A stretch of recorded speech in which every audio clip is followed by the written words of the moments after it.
উনি দেশ থেকে পালিয়ে যাওয়ার পরও তো নানাভাবে অডিও ভিডিও ভাইরাল আমরা দেখেছি। তো তারপরে তো প্রায় 2 বছরের কাছাকাছি হতে চললো, এই সামনে আগস্টের 2 বছর।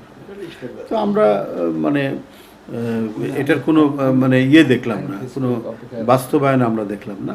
এগুলো এই ধরনের ফ্যাসিস্ট সরকাররা নানা ধরনের নাটক করার চেষ্টা করে, নানা ধরনের কথা বলার চেষ্টা করে, এবং সেটা উনি তার যে অপরাধ সেটাকে তিনি একবার খুব নীরবে নিভৃতে কোনো হইচই ছাড়া ঝামেলা মুক্তভাবে যখন উনি চিন্তা করেন, তাকে তিনি কি ভাবেন যে তিনি কোনো অপরাধ করেছেন কি করেননি? তো তো এখন উনি এগুলো আবার দেওয়ার দরকার কি, কথা বলার দরকার কি? যদি ওনার যদি সেই থাকে, তার যদি সেই ইচ্ছা থাকে, তো উনি চলে আসুক, উনি আদালত ফেস করুক, আদালতের যে দণ্ড আছে এবং আদালতের যে মামলাগুলো আছে সেই মামলাগুলো উনি ফেস করুক। দেখি উনি কি মানে সেটা করতে পারেন কিনা, এটাও তো জনগণ দেখতে চায়।